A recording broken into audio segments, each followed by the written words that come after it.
Boa noite, irmãos. Hoje a gente está junto, mais uma quinta-feira, mais um encontro das nossas questões cruciais. E o nosso tema de hoje é: quem é o Espírito Santo?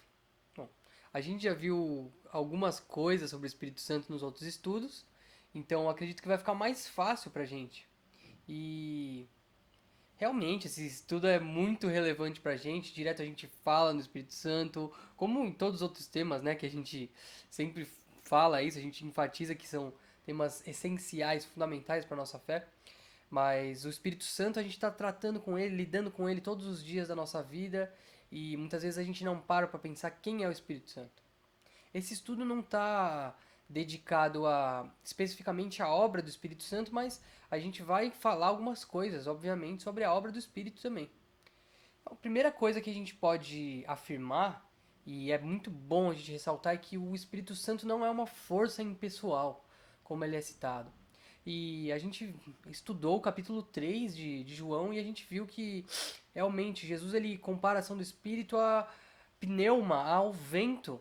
E isso faz com que as pessoas entendam que o Espírito é uma força impessoal, que não tem personalidade, é somente um movimento estranho, um agir estranho, que não tem nenhum tipo de personalidade, assim como Deus Pai e Deus Filho, se a gente pode falar assim, né?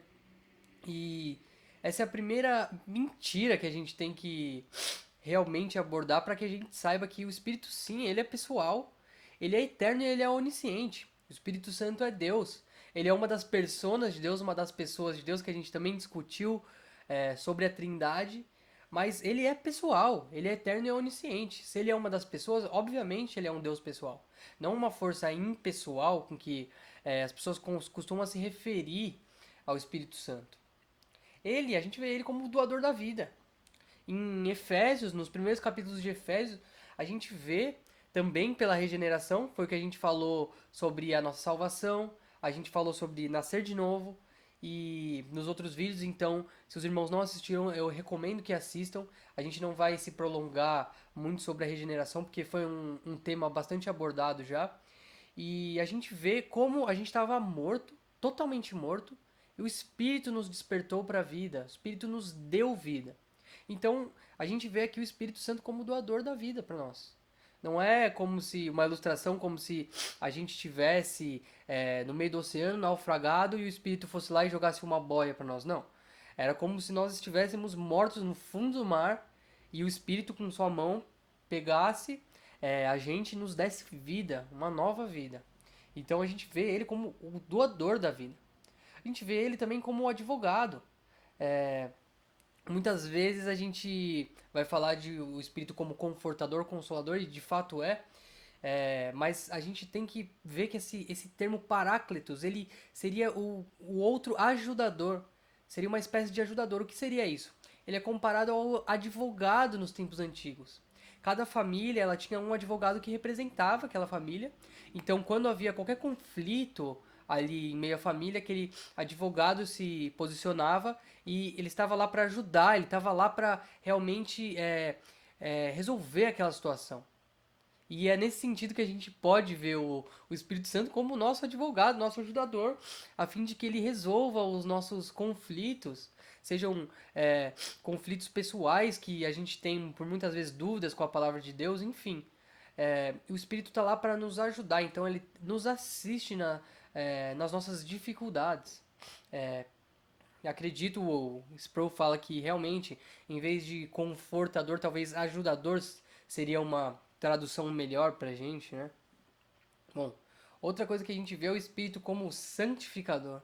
Então, realmente, o Espírito ele tem a função de sempre nos conduzir para santificação. Então, é muito perigoso quando a gente vê uma pessoa falando o seguinte: ah, não, eu fiz tal coisa e eu sei que Deus quer isso pra mim porque eu tenho paz no coração. A gente também já discutiu isso. Irmãos, a gente tem que tomar cuidado com esse emotivismo, realmente essa subjetividade que a gente tem nas nossas emoções, nas nossas expressões. Por muitas vezes, por nosso coração ser pecaminoso e por a gente não conhecer tudo que está no nosso coração, a gente pode confundir o nosso sentimento, o nosso desejo com a vontade de Deus, com o discernimento que vem através do Espírito. Então, como que a gente pode medir isso? Bom, o Espírito ele sempre vai nos guiar a fim de que sejamos santificados. Então não faz sentido uma pessoa falar uma coisa que é abertamente pecado e falou, não, essa é a vontade de Deus porque o Espírito colocou paz no meu coração. Irmãos, isso não é direção pelo Espírito. Pelo contrário. Isso é realmente um sentimentalismo nosso, um emotivismo que a gente, por muitas vezes, por sermos pecaminosos, a gente vai confundir aquilo como direção do Espírito. E que de fato não é.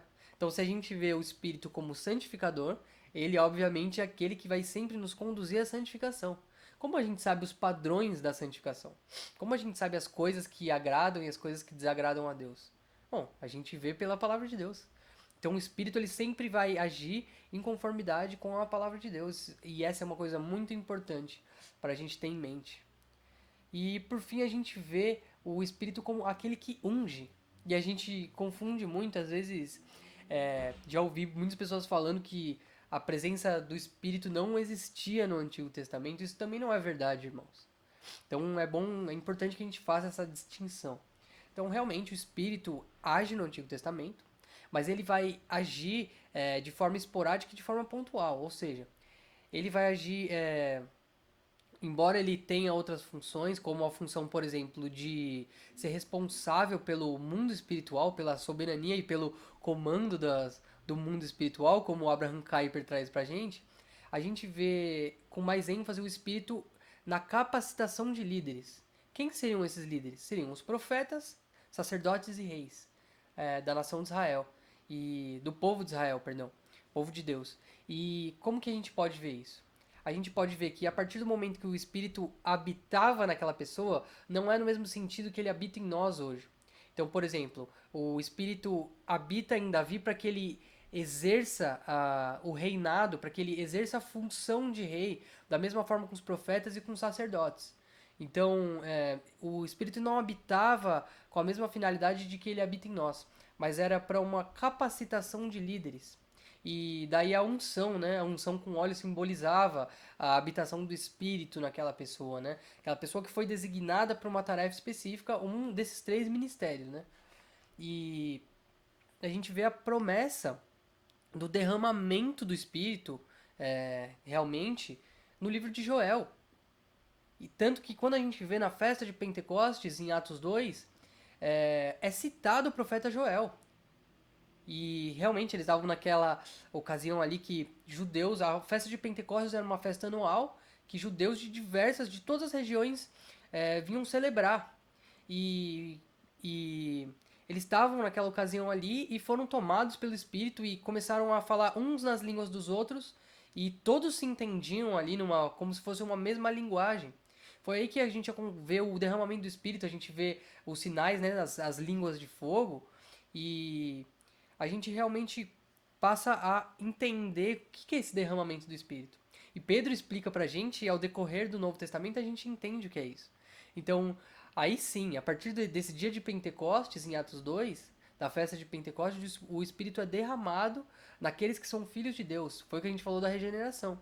A partir do momento que uma pessoa é regenerada, ela tem um Espírito morando dentro de si, e esse Espírito vai agir a fim de que essa pessoa seja santificada, ou seja, a fim de que o processo o Espírito age na pessoa e a pessoa tem responsabilidade no processo de santificação, que seria o processo de nos tornar cada vez mais parecidos com Jesus Cristo.